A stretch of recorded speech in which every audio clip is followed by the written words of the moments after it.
नमस्कार, मैं हूं अंतर सिंह भैडिया। आप देख रहे हो आज़ाद नवभारत। मैं इस वक्त अलीराजपुर ज़िले के ग्राम सोमकुआ।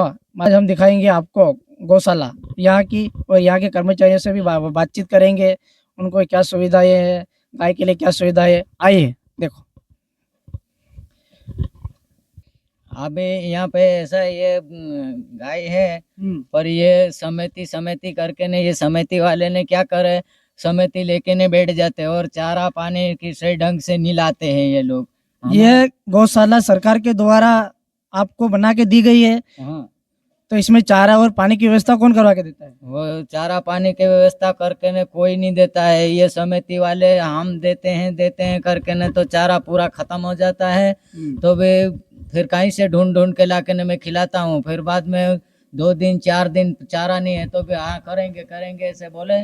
फिर बाद में हमारी तनख्वाह कभी 3 महीने से कभी 1 रुपया भी नहीं मिल रहा है। एक डोही माँ उनका घर पे खाने का दाना नहीं है, तो उनको बेचारी मेरे को बोलती कि यार मजदूरी कर करके थक गई और मेरे घर पे चारा नहीं है, ये चारा नहीं है न। फिर बाद में गौशाला भी बंद करो न, मैं भी जाऊं, ऐसा ऐसा बोलती है। चारा तो नहीं है, काम करने वाले के हमारा हमारा चारा भी नहीं है, ऐसा करके न बोल रहे हैं। काम करने वाले कितने आप लोग यहाँ?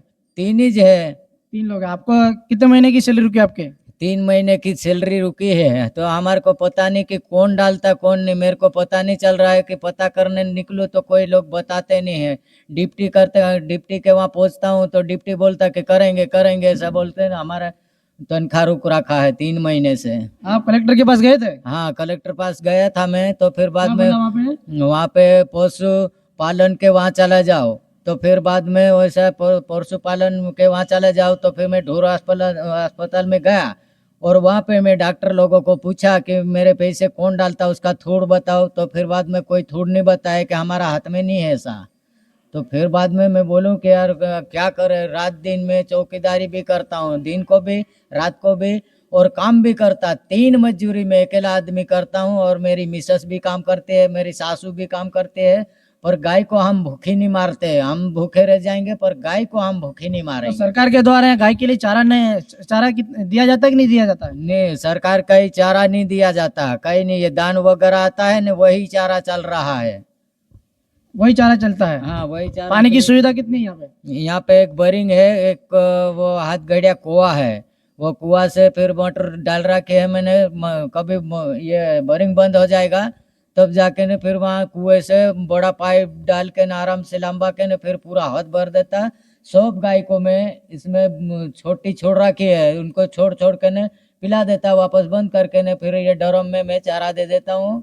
और फिर बाद में मेरी सोने की व्यवस्था मेरी है ना, तो ये पे मैं सब गाय को मैं इतना पालता हूँ कि मतलब अच्छा, अभी मेरे को। आप यहाँ सोते हो? हाँ, मैं अभी ये झूले पे मैं सो जाता हूँ। मैं काय कारण से मैं इसके ऊपर सोता हूँ, ये सीध में सब बांधी हुई गाय है। छोटी हाँ। गाय हो तो कई कई चीज नहीं, हाँ। पर ये बांधी हुई गाय को कभी उछड़े में अटवा जाएगी, फिर बाद में उसका कभी गला में लटके के जाएगा, तो फिर बाद में वो फपड़े के करके इधर भी देखता हूँ और इधर भी देखता हूँ। यहाँ पे सो जाता हूँ मैं, फिर बाद में कहीं भी होते बत्ती करके देख लेता, लाइट चले जाती है तो फिर बाद में सब गाय को मैं देखता हूँ।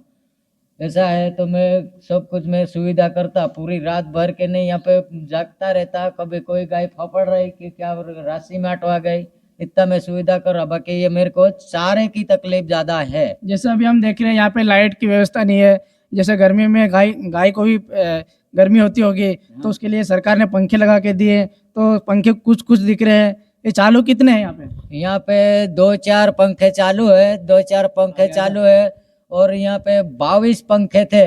तो ये संजय राठौर ने, पत्रकार में हूँ ने, मैं काम करवा रहा हूँ करके ने पूरा खोल के ले गया। तो कत्थाई कलर का ये पंखे थे, तो कोई सफेद वाला लगा दिया, कोई कत्थाई कलर का लगा दिया। तो यहाँ से वायरिंग भी थी, वो वायरिंग भी उसमें से निकाल के उसके घर पे ले गया है।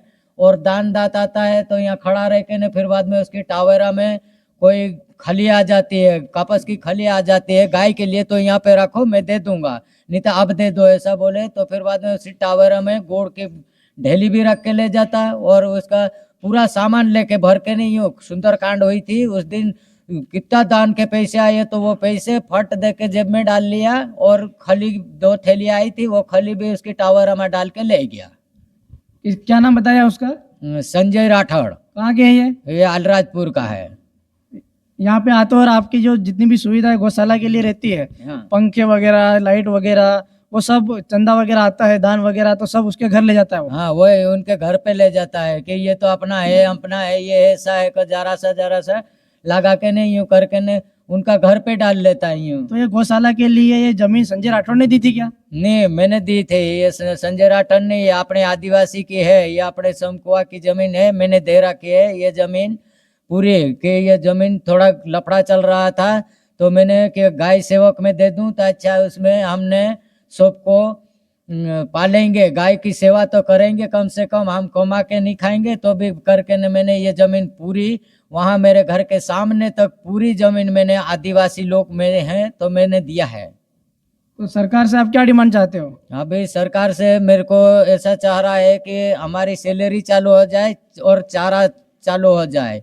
तो 30 गाय है और उसके अलावा पूरे केड़े हैं, बैल है। ये टोटल कितने हैं? ये टोटल ये 115। 115 है। हाँ, या 115। गाय वगैरह बीमार हो जाती तो उसका इलाज वगैरह कैसे होता है यहाँ पे? हाँ, यह इलाज वगैरह होता है। उनको मैं डॉक्टर लोगों को फोन लगा देता हूँ कि ये गाय बीमार है तो उसके लिए तुम जे भी हो, ये गाय बीमार पड़ी है तो उनके लिए आ जाओ, ऐसा बोले तो वो आके ने फिर इंजेक्शन का बाटल ऐसे चढ़ा के चले जाते हैं। सरकारी डॉक्टर आते हैं कि प्राइवेट आते हैं? नहीं, वो सरकारी डॉक्टर आता है। पैसे वगैरह नहीं लेते हैं? नहीं, पैसा नहीं लेते, कहीं नहीं। वो एम्बुलेंस का पहले बोलते थे, बाकी एम्बुलेंस का 150 रुपये है।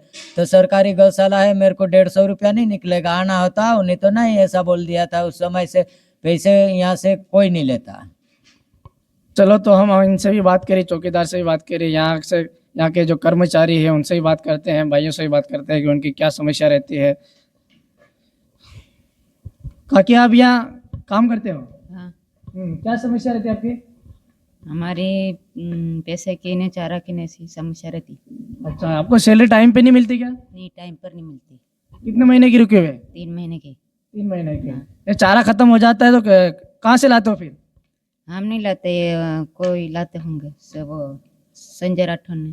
अच्छा, दान कर जाते हैं लोग। हाँ, अच्छा, तो आप क्या सरकार से क्या चाहते हो? हम सैलरी चालू हो जाना चाहिए ना, और चारा की सुविधा होना चाहिए। सही बात करिए, तो ये चाहते हैं कि इनकी 3 महीने की सैलरी रुकी हुई है और यहाँ पर जितने भी गायों के लिए घास वगैरह, फली वगैरह आती है, तो कोई पत्रकार है, कोई आता है बोलता है कि ये तो अपने लिए है करके, तो वो खुद ही ले जाते हैं। लाइट पंखे वगैरह आप देख सकते हैं, या कितना गायों के लिए आता है। लेकिन कुछ ऐसे लोग समाज के अंदर रावण पैदा हो गए हैं जो गायों के नाम से लूटने का काम कर रहे हैं। यहाँ पे सुंदरकांड हुआ था तो यहाँ पे कोई चंदा इकट्ठा हुआ था, उसके लिए भी चंदा को अपने घर ले जाके अपने पर्सनल यूज में कर रहे हैं। तो मैं सरकार से यही मांग करना चाहता हूँ कि ऐसे समाज सेवा जो ढोंग रचते हैं, जो गायों के नाम से हम समाज सेवा कर रहे हैं, हम गौशाला की सेवा कर रहे हैं, ऐसे लोगों पर जल्दी कार्रवाई होनी चाहिए। और यहाँ के कर्मचारी वास्तव में बहुत परेशान हैं और गौशाला के नाम से कई अन्य लोग चंदा लेकर उनका फ़ायदा उठा रहे हैं। और जिन्होंने यहाँ ज़मीन दान दी है वो आज परेशान हो रहे हैं, उनको सैलरी नहीं मिल रही है, उनके घर परिवार नहीं चल रहा है। तो ये गौशाला के नाम से कोई अन्य व्यक्ति चंदा लेकर उनका अपमान क्यों कर रहा है? गाय की सेवा करने के लिए यहाँ लोग हैं, लेकिन दूसरे बोलते हैं कि हम सेवा करेंगे, और जो चंदा आता है, फली वगैरह आती है, घास वगैरह आती है, तो वो भी नहीं यहाँ दे पाते हैं। देखिए, इस तरीके से ये बहुत सारे अंदर देख सकते हो, कोई चारा ही नहीं है बेचारों के पास। चारा सरकार इनको आवंटित भी नहीं कर रही है। मैं यहाँ के प्रतिनिधि से मैं पुनः आग्रह करता हूँ कि वो इस गौशाला में आकर वास्तविक जायजा लेकर इन पर कार्रवाई करें। 15 गाय बताइए, लेकिन चारा तो एक वक्त का भी नहीं दिख रहा है। हाँ, ये जरा सा दिख रहा है, इतना ही चारा है। ये काल नहीं परसों दिन खत्म हो जाएगा, फिर उसके बाद क्या करूँगा? और भी मैं अलीराजपुर जाऊँगा, इधर जाऊँगा, ऐसा करके ना फिर बाद में ये 2 दिन का चारा है अभी। और मशीन ये खड़ी है तो ये मशीन भी बंद हो गई है। अभी निपियर घास काट के ने खिलाता था, बाकी ये मशीन भी बंद हो गया। मैकेनिक को ला के ने फिर बाद में इसको ठीक करवाओ, ऐसा तो बोले आज करे करके ने वो कड़वी भी वैसी की वैसी पड़ी, ये कड़वे अपन दे देंगे तो फिर बाद में उसको चबाए नहीं मुंह में, तो इसके वास्तव में इतनी समस्या है, लेकिन प्रशासन सोया हुआ है, यहाँ के नेतागण भी सोया हुआ है ना। भाषण में बहुत अच्छे अच्छे वादे भी करते हैं कि गौशाला बनाएंगे, सरकार से भी एक मुहिम चलता है कि गौशाला बनाएंगे, लेकिन उनके लिए व्यवस्था क्यों नहीं करवाते लोग? जो व्यवस्था करवाते हैं तो वो इनके यहाँ आते क्यों नहीं है? घास भिजवाते वो नहीं आती, बोले खली नहीं आती है। आप 115 गाय है उसके अंदर, उनके लिए चारा आप देख सकते हो, इतना एक वक्त का भी चारा नहीं है। तो आप यहाँ के संचालक कैसे गाय का भरण पोषण कर पाएंगे वो बेचारे? तो मैं यही कहना चाहता हूँ कि प्रशासन से भी, नेता लोगों से भी मैं कहना चाहता हूँ कि यहाँ इनके लिए व्यवस्था करवाए। आप गाय से गौ सेवा कर रहे हो तो इनके लिए एक पानी, हालांकि पानी की तो सुविधा है, लेकिन चारे की एक मेन समस्या है, वो जल्दी करवाए। मैं यही कहना चाहता हूँ हमारे चैनल के माध्यम से आप तक ये बात पहुँचे।